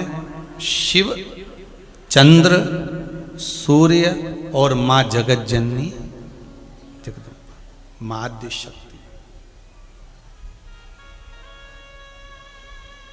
माता का स्वरूप उसमें है। नर्मदा जी के शिवलिंग में कौन कौन है? संपूर्ण शिव जी का परिवार, संपूर्ण। स्फटिक के शिवलिंग में भी चंद्र सूर्य सब विराज। भारत के शिवलिंग में मां आद्य शक्ति, शिव, 64 योगनिया और कुबेर उसी के अंतर्गत विराज। शिवलिंग। अब एक शिवलिंग और होता है, कईयों के घर में पुराने समय से चले आ रहा है। कौन सा शिवलिंग है? तो कहा महाराज जी हमारे यहां तो पीतल का शिवलिंग है किसी किसी के यहाँ? जरा हाथ उठाओ जरा। है? अब देखो कितने लोगों के यहाँ अगर कथा रह जाती, छूट जाती तो आपको लगता कि ये शिवलिंग का कोई महत्व गुरु जी ने नहीं बताया है। पीतल का शिवलिंग। और पीतल के शिवलिंग का वर्णन किया है महाराज। उस शिवलिंग के अंतर्गत भगवान देवादिदेव महादेव स्वयं नवग्रह देवता के साथ में, धातु के जितने शिवलिंग होते हैं, धातु के जो भी शिवलिंग हो, चांदी का, सोने का, आदि कादिक जितने शिवलिंग धातु के होंगे, सारे शिवलिंग के अंतर्गत भगवान शंकर नवग्रह देव के साथ में, उनकी अर्धांगिनियों के साथ में, उनके कुल के साथ में विराजमान होते हैं। हमारे जो पुराने लोग हैं ना, पुराने जो घर के बुजुर्ग लोग हैं, जो पुराना शिवलिंग रखते थे पीतल का, कोई ऐसे ही नहीं रख देते थे कि आप लोगों में, आप लोग तो सोचे कि नहीं साहब हमारा पीतल का शिवलिंग है, हम तो इसको हटा देंगे ना, भारत का शिवलिंग या पत्थर का शिवलिंग या पाषाण का शिवलिंग या स्फटिक का शिवलिंग लेकर आएंगे। तो ये बात अब छोड़ दो। आपके घर में जो शिवलिंग है, आपके घर में जो शिवलिंग विराजमान है, आप तो उसकी आराधना करो। ब्रह्मदेव से कहकर भगवान शंकर ने सृष्टि खंड को आगे बढ़ाया, सृष्टि की रचना करना प्रारंभ करा। जब ब्रह्मा जी सृष्टि की रचना करने के लिए प्रारंभ हुए, तब देवता इतने प्रसन्न हुए कि ब्रह्मा जी और भगवान शंकर का गुणगान गाने लगे। जैसे ही गुणगान करने लगे तो भगवान शंकर के जो आनंद भाव में रहने वाले गंधर्व थे, जो भगवान शिव की भक्ति का आनंद सुख प्रदान करते थे, वही तुमरुका जी आज शंकर भगवान के भजन का नाद कर रहे हैं। शिव जी के 5 मुखों का वर्णन तुमरुका जी ने करना प्रारंभ करा। बहुत ध्यान देना महाराज इस कथा को। सारे मंदिरों में शिव जी के साथ में माता पार्वती है, केवल एक काशी के विश्वनाथ, जिनके मंदिर में पार्वती जी की जगह, पार्वती जी के सम्मुख में मां अन्नपूर्णा है। कौन सी माता है? अन्नपूर्णा।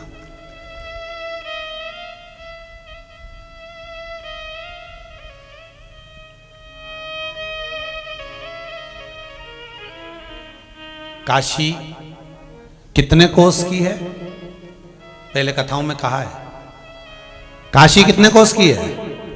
जम के बोलो जरा। 5 कोस की। काशी कितने कोस की? 5 कोस की काशी, जहां पर भगवान शंकर अन्नपूर्णा के साथ विराजमान है। सारे मंदिरों में माता पार्वती के साथ काशी विश्वनाथ भगवान शंकर विराजे हैं। केवल काशी की भूमि पर, काशी के अंतर्गत, उस काशी की पावन धरा पर, मां गंगा के घाट पर शंकर भगवान अन्नपूर्णा के साथ विराजमान है। उसका कारण समझना कि काशी 5 कोस की और शंकर भगवान अन्नपूर्णा के साथ विराजमान हैं, तो क्या शिवजी ने अन्नपूर्णा के दरवाजे पर भिक्षा मांगी? अन्नपूर्णे सदा पूर्णे, हे मां, अन्नपूर्णा जी से भिक्षा मांगी। पर शिव महापुराण की कथा कहती है अगर अन्नपूर्णा माता ने शंकर भगवान को भिक्षा प्रदान करी है तो शंकर भगवान ने भी माता अन्नपूर्णा को ज्ञान की भिक्षा प्रदान करी है कि लो हम तुम्हें ज्ञान की भिक्षा देते हैं। तुम अन्न की भिक्षा दे रही हो, हम तुम्हें ज्ञान की भिक्षा देते हैं। वो कौन सा ज्ञान था जो माता अन्नपूर्णा को शंकर भगवान ने काशी में दिया था? माता अन्नपूर्णा को मेरे देव अधिदेव महादेव जब मां पूर्णा भिक्षा का दान दे रही हैं तब भगवान शंकर उनको ज्ञान का दान दे रहे हैं। वो कौन सी भिक्षा थी?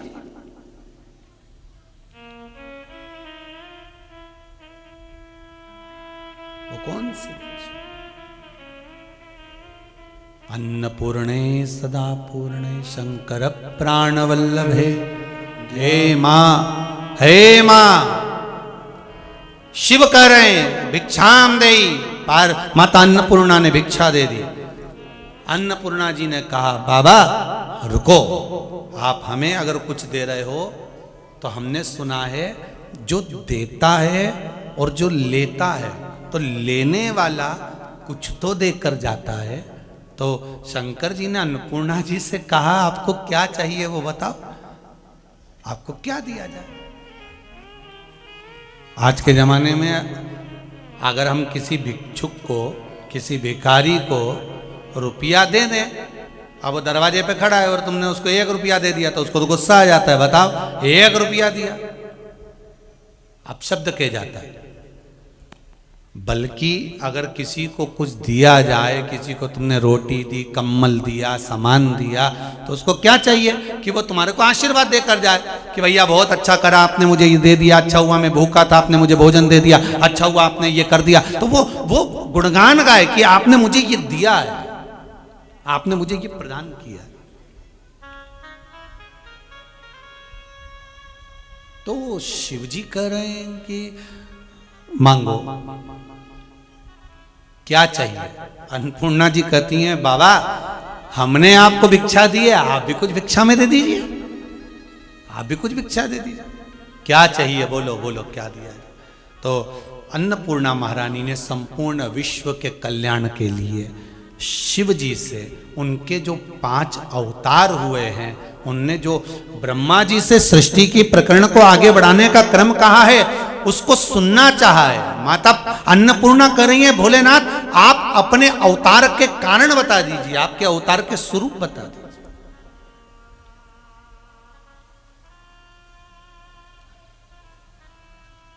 हमारे हिंदू धर्म में एक नियम रहा है पहले से, माताएं जब पूजन करने बैठती है ना, कोई सा भाई करवा चौथ का व्रत करती है, तीज का व्रत करती है, दूज का व्रत करती है, छठ का व्रत करती है, सप्तमी का, अष्टमी का, जो भी व्रत माताएं करती हैं, जब माताएं व्रत करती हैं तो 2-4 मोहल्ले की माता उनके साथ बैठकर उसकी कहानी पढ़ती है। बोलो सही है कि गलत है? कहानी बोलती हैं कि कहानी बोलो। जैसे चतुर्थी का व्रत करा तो एक बहू ने कहानी बोली, एक सास ने कहानी बोली, कहानी बोलती है। ये कब से चालू हुआ? जब अन्नपूर्णा जी ने शंकर भगवान से कहा कि मुझे ज्ञान की भिक्षा दो, मुझे भी कुछ सुना दो।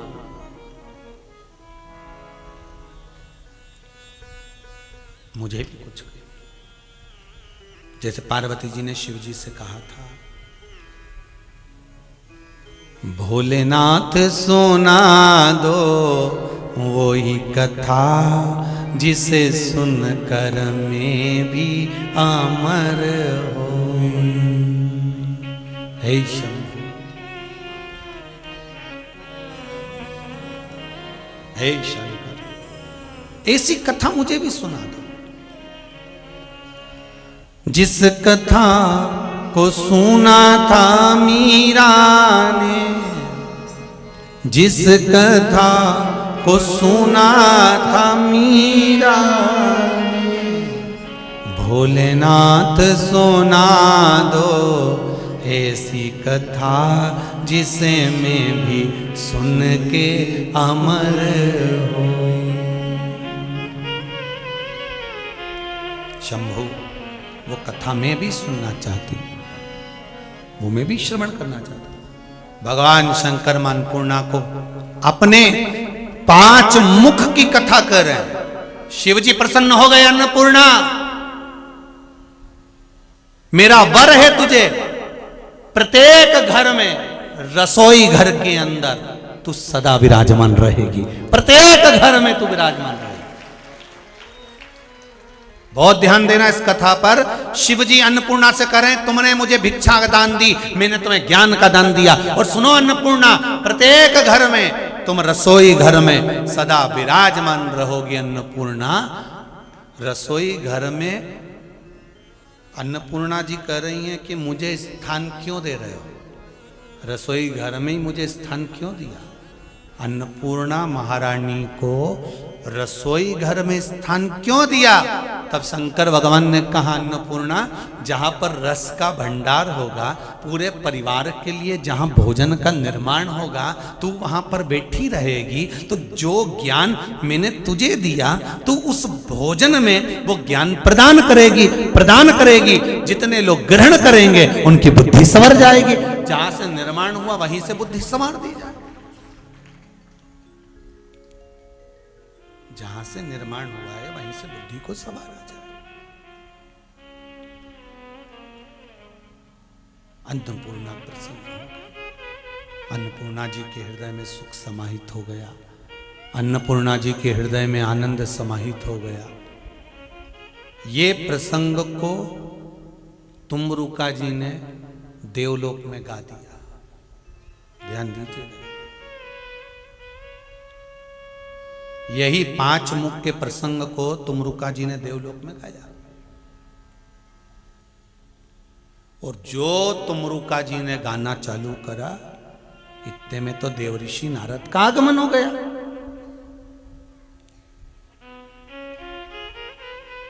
और जितने लोग बैठे थे सब तुमरुका जी की तारीफ कर रहे थे। वाह वाह वाह वाह, क्या बात, वाह वाह वाह, क्या जोरदार, क्या आनंद से। तो आप लोगों ने देखा होगा ना, कहीं भजन संध्या चलती है, कहीं कुछ चलता है, तो चलते चलते चलते चलते कोई ने बहुत अच्छी चीज गा दी तो लोग कहते वाह साहब बहुत बढ़िया। तो देवताओं ने जब तुमरुका जी के मुख से शंकर भगवान का गुणगान सुना तो देवऋषि नारद वहां आए, श्रीमन नारायण करते हुए। देवऋषि नारद जब वहां पहुंचे, तुमरुका जी तो शंकर जी का गुणगान गा रहे थे, शिव जी का गुणगान गा रहे थे। और देवऋषि नारद को देखा नहीं, परखा नहीं, जिसने भी देखा बस तुमरुका जी को देखा। और तुमरुका जी को देखकर सबने उनका वर्णन किया, वाह क्या जोरदार गाया। सरस्वती मैया बोली वाह तुमरुका जी क्या जोरदार। लक्ष्मी जी बोली क्या तुमरुका जी क्या जोरदार। ब्रह्मा जी बोले वाह वाह तुमरुका जी। भगवान विष्णु बोले वाह वाह तुमरुका जी। अब देवऋषि नारद के परम मित्र हैं तुमरुका जी, परम मित्र हैं तुमरुका। पर देवऋषि नारद को भी हृदय में थोड़ी सी क्या हो गई, बोलो तो। जैसे थोड़ी थोड़ी जलन छिंदवाड़ा वालों को भी हो रही होगी नवे गांव वालों से। थोड़ी थोड़ी जलन तो हो रही होगी कि नवे गांव में शिव महापुराण की कथा हुई और हमारे छिंदवाड़ा में नहीं हुई, तो थोड़ा बहुत तो लगे। अब और कई लोगों को लगेगा कि भाई आखिर क्यों, तो ये थोड़ी सी जो जलन है ना, वो देवऋषि नारद के हृदय में आ गई थी। और नारद जी के हृदय में क्या जलन भाव आई, नारद जी के हृदय में आ गया, ओ बताओ, यहां तो सब तुमरुका जी तुमरुका जी तुमरुका जी कर रहे। अब देखो, नारद जी भी भजन गाने वाले, तुमरुका जी भी भजन गाने वाले। नारद जी भी गायन करने वाले, तुमरुका जी भी गायन करने वाले। नारद जी भी स्वर सम्राट और तुमरुका जी भी स्वर सम्राट। अब दिक्कत क्या हो गई कि इनका यश क्यों फैल गया, तो नारद जी का हृदय जल गया। और शिव महापुराण की कथा कहती है, जो शंकर का गुणगान गाता है उसका यश तो पूरे विश्व में फैल जाता है। तुम शिव का गुणगान करो, शिव का। शंकर राम को भी प्रिय है, शंकर कृष्ण को भी प्रिय है, शिव सबको प्रिय।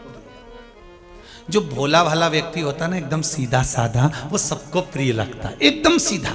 और जो टेढ़ा होता है ना, गाली गलौज करने वाला, अपशब्द बोलने वाला, टेढ़ा आड़ा बोलने वाला, तुम्हारे घर में कोई कोई हो कहीं की ऐसी मासी तुम्हारे घर में हो जो एकदम तेज तर्राट, तो कोई मासी के ही नहीं पूछे, इसके मत बुलाना शादी में, जब देखो जब लड़ाई कराए। कहीं का फूफा ऐसा हो जो गुस्सा करता हो, आड़ा टेढ़ा बोलता हो, तो क्या इसको मत बुलाना, बहुत आड़ा टेढ़ा बोलता। कहीं का मामा ऐसा हो जो आड़ा टेढ़ा बोले, गुस्सा करे, तो क्या इसको मत बुलाना। और जो एकदम सीधा, एकदम सरल, एकदम भोला, तो क्या साहब उसको तो गाड़ी लेकर लिया और बेचारा सीधा साधा आदमी मार्ग से भटक जाएगा है। ये तो बेचारा जैसे ही ट्रेन से उतरे नहीं तो गाड़ी लगा देना हो, नहीं तो कहीं का बेचारा आना था नवेगांव। नवेगांव भी दो है, एक छिंदवाड़ा के इधर, एक छिंदवाड़ा के उधर।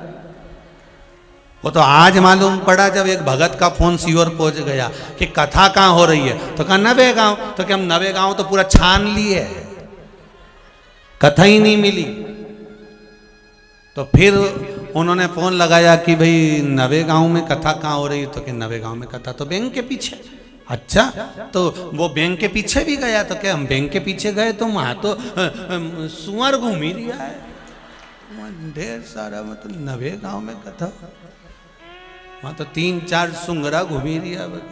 तो क्या कहीं अच्छा एड्रेस तो पूछो, कथा कहाँ हो रही। तो उन्होंने फिर फोन करा, तो क्या नवे गांव में हो रही है, तो क्या नवे गांव में तो खड़े।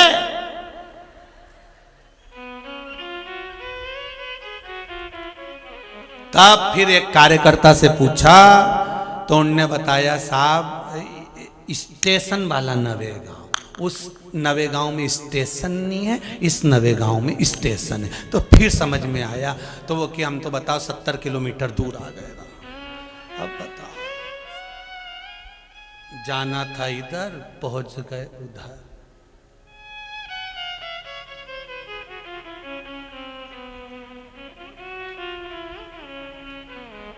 अच्छा, तुम लोगों को मिल गया था नवे गांव, तुम लोग ज्यादा समझदार हो। अब वो बेचारा भोला सीधा साधा है, वो तो बेचारा सीधा साधा था। तो जो सीधा होता है, एकदम सरल, एकदम सहज, तो कहा साहब उसको लेकर आ जाओ, वो बिल्कुल सीधा है, उसको लाइए हैं। और जो एकदम तेज तर्राट नहीं, वो तो स्टेशन पे उतरते से ही फोन लगा के बोले क्यों रे गाड़ी नहीं लाया, तो समझ लो तेज है। और जो स्टेशन से उतर के भी पूछ ले क्यों रे भेरू का मकान कौन सा है, तो घर पूछते पूछते पहुंच गया। किसी को परेशान नहीं किया, किसी को कष्ट नहीं दिया, किसी को कुछ नहीं दिया, चले जा रहा। अब तुम रुका जी शंकर जी का भजन कर रहे थे, देव ऋषि नारद के हृदय में थोड़ा सा ग्लानि हो गई, थोड़ी सी ईर्ष्या।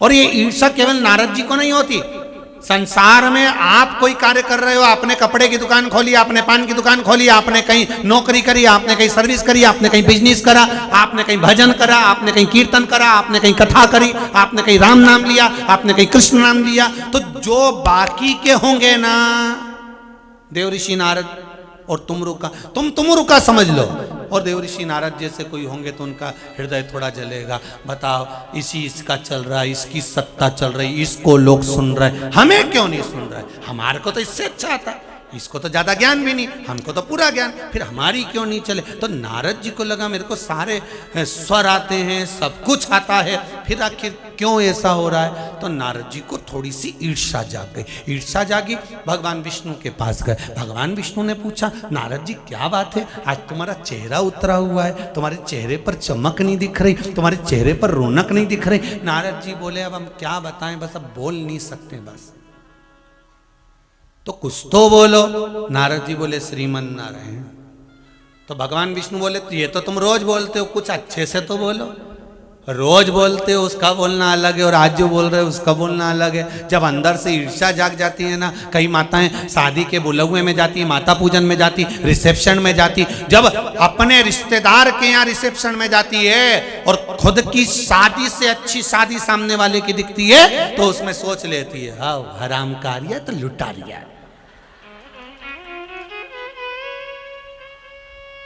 और तूने अपने छोरा छोरी की शादी में लुटाया तो तेरे यहाँ आराम का नहीं आया, पर दूसरे के यहाँ आराम का आ रहा तो लुटा।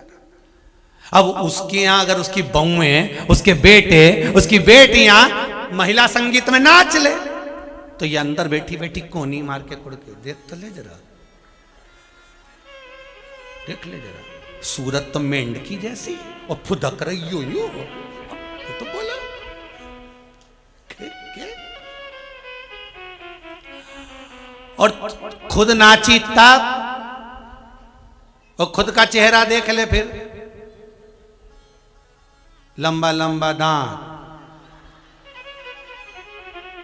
हिन्नी जैसी आंख, और बाल का गुच्छा, और फिर खुद नाची। कोई ने कहा पर ईर्ष्या, ईर्ष्या जब होती है तो नजर आती है। किसी में ऐब देख रहे हो, किसी में बुराई देख रहे हो, किसी में आप अच्छाई नहीं देख पा रहे हो, समझ लेना कि आपके भीतर ईर्ष्या प्रवेश कर गई है और आप अच्छा नहीं देख सकते हो। अब अच्छा नहीं बोल सकते ना अच्छा देख सकते, ईर्ष्या प्रवेश कर। नारद, आपके चेहरे पर रौनक नहीं है, आज रंगत नहीं है, आपके चेहरे से आज अच्छा नहीं बोला जा रहा है। तुम देवऋषि नारद श्रीमन नारायण बोल जरूर रहे हो, तुम राम राम जरूर कर रहे हो, जय श्री कृष्णा जरूर कर रहे हो, हर हर महादेव जरूर कर रहे हो, नमः शिवाय जरूर कर रहे हो, पर तुम्हारे चेहरे से नजर आ रहा है कि तुम ईर्ष्या हो, तुम्हारे भीतर ईर्ष्या दिख रही। नारद जी बोले अब क्या बताएं, सब लोग तुमरुका जी की तारीफ कर रहे हैं, हमारी तो कोई करता ही नहीं है। भगवान ने कहा एक काम करो, पहले तुम जाके अच्छे से स्वर सीखो, संगीत सीखो। स्वर सीखो, संगीत? देवऋषि नारद ने कहा आपको मालूम नहीं, मैं तो कुछ स्वर जानता हूँ, सारे संगीत जानता हूँ, ये दिख नहीं रही मेरे हाथ में बीणा ने करताल, बीणा करताल नहीं दिख रही। तो नारद जी से भगवान विष्णु ने कहा ऐसी बीणा करताल तो ढेर सारी टंगी रहती है, किसी दुकान पे चले जाओ ढोलक वाले की तो ढोलक ही ढोलक टंगी रहे, उससे कि ढोलक बजा के बता तो कोई धप धप करे पर बजा के बताएगा। संगीत सीखो। देवऋषि नारद ने कहा संगीत सीखने कहाँ जाऊंगा, आप बता दो। भगवान विष्णु ने कहा जाओ गणबंधु नामक उल्लू के पास जाओ। अब बताओ, इतने समझदार व्यक्ति को उल्लू के पास भेजा।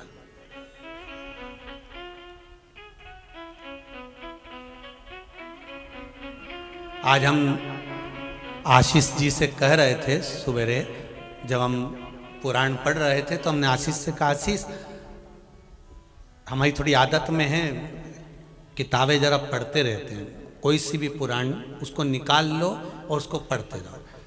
तो आज जब हम नारद संहिता पढ़ रहे थे तो हमने आशीष जी से कहा आशीष सारी पुराणों को छान कर देखा पर दो चीजें बड़ी मुश्किल से मिल रही हैं। तो आशीष पूछा क्या क्या गुरुजी? हमने कहा देखो भगवान विष्णु के हाथ में जो गदा है उसका नाम मालूम है, सुदर्शन चक्र है उसका नाम मालूम है, पुष्प है उसका नाम मालूम है, पर हनुमान जी के हाथ में जो गदा रखी उसका नाम नहीं मिल रहा, और एक लक्ष्मी जी के पास जो उल्लू बैठा रहता उसका नाम नहीं मिल रहा। तुम्हें मिले ना तो हमको फोन करके बता देना कि लक्ष्मी जी के पास जो उल्लू है उसका नाम यही है। अपने घर के उल्लुओं का मत भेज देना रे, लक्ष्मी जी के पास जो उल्लू है उसका नाम चाहिए।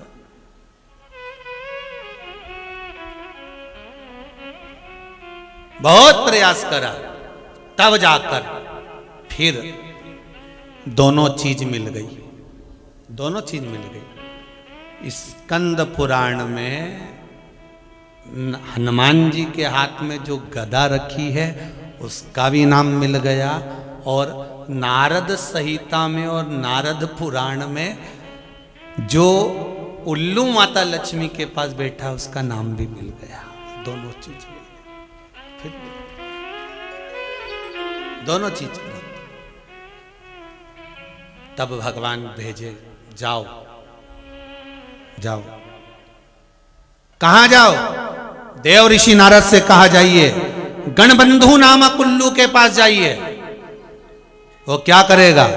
तो कहा वो आपको संगीत सिखा देगा। अब नारद जी मन में सोचे मैं इतना समझदार हूं, उल्लू के पास जाके संगीत सीखूं। कभी कभी उल्लुओं से भी पाला पड़ जाता, तुम टेंशन मत लो, कभी कभी पड़ जाता। तो ये सुबह से आशीष भी हमको बोला क्या गुरुजी तुम उल्लू के पीछे पड़े हो, सुबह से कुछ मिला नहीं क्या?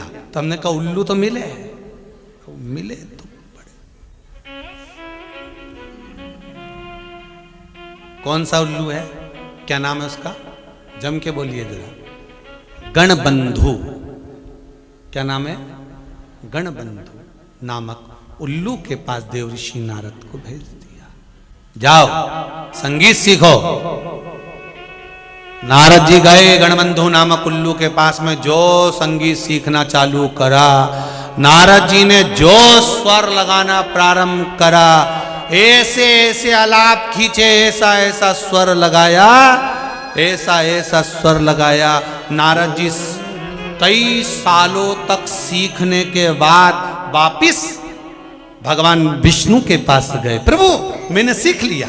भगवान नारायण ने पूछा तुमने सीख लिया? हाँ, पर तुम सीख के तो आए हो ना नारद, पर एक बात है, अभी भी तुमरुका जी जैसे नहीं सीखे हो। अब तो नारद जी को और ईर्ष्या जाग गई, मैं तुमरुका जैसा नहीं सीखा। नहीं तो हो जाए जरा कंपटीशन, हो जाए परीक्षा। देव ऋषि नारद ने जैसे ही बोला, भगवान विष्णु बोले परीक्षा बाद में लेंगे, पहले तुमरुका जी के पास जाओ, जाओ जरा।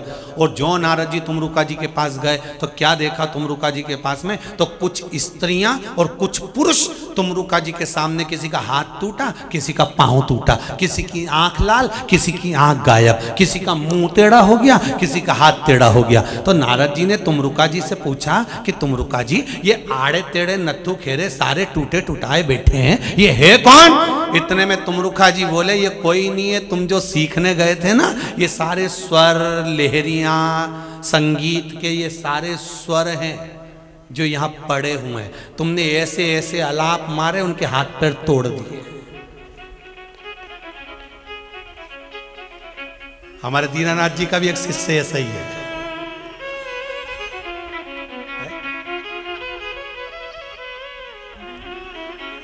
हमारे दीनानाथ जी का भी एक शिष्य ऐसा ही है, उन्हीं के गांव का, उन्हीं के पास।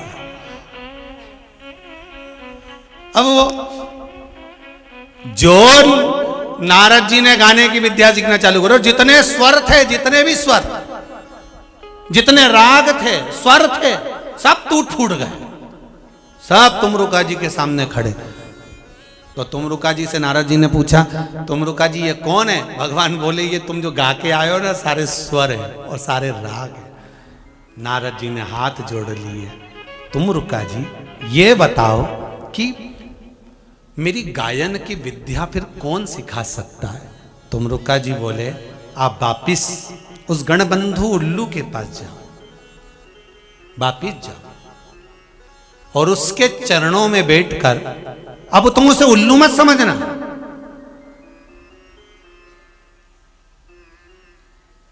अब तुम उसे उल्लू मत समझना। जाओ गणबंधु उल्लू के पास में और वहां बैठकर उसके चरणों में रहकर ज्ञान एकाग्रित करो, उसके बाद तुम्हें मेरे पास आने की जरूरत नहीं पड़ेगी। नारद जी जब गणबंधु उल्लू के पास पहुंचे, जब उसने जो ज्ञान दिया, अब नारद जी के अंदर का अहंकार, ईर्ष्या चली गई। बहुत ध्यान देना महाराज, कई लोगों के मन में ईर्ष्या जाग जाती है, इनसे अच्छा तो हम हैं, इनसे अच्छे तो हम हैं, इससे अच्छा तो हम बोल सकते हैं, इससे अच्छा तो हम गा सकते हैं, इससे अच्छा तो हम कर सकते हैं। ये ईर्ष्या जब त्याग दोगे तो तुम उल्लू से भी कुछ सीख कर आ सकते हो। गणबंधु उल्लू से नारद जी ने ज्ञान एकाग्रित कर दिया। अंत में नारद जी ने कहा गणबंधु उल्लू से, बोलो तुम्हें क्या चाहिए? तुमने मुझे संगीत सिखाया है, अहंकार को तोड़कर, ईर्ष्या को निकालकर मैंने संगीत सीखा, अब बताओ क्या चाहिए? गणबंधु उल्लू ने कहा मेरी उम्र बढ़ा दीजिए, मैं दिन भर भगवान का भजन करूं। उल्लू की उम्र बढ़ा दी। फिर कहा और कुछ मांग लो।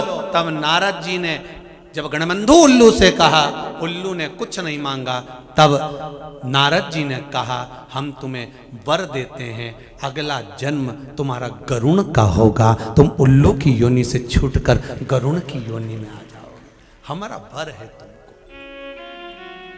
जब ईर्ष्या चली जाती है, जब ईर्ष्या समाप्त हो जाती है, तब जो आनंद की अनुभूति होती है उसमें शिव तत्व प्राप्त हो जाता है। अब नारद जी का ईर्ष्या चली गई, नारद जी वापिस शंकर भगवान के पास में गए। शिव जी ब्रह्मा जी को अपने अर्धनारीश्वर स्वरूप का दर्शन करा रहे थे। अर्धनारीश्वर स्वरूप का दर्शन ब्रह्मा जी को करा रहे थे कि एक स्वरूप मेरा ये भी है, अर्धनारीश्वर भगवान पधार रहे।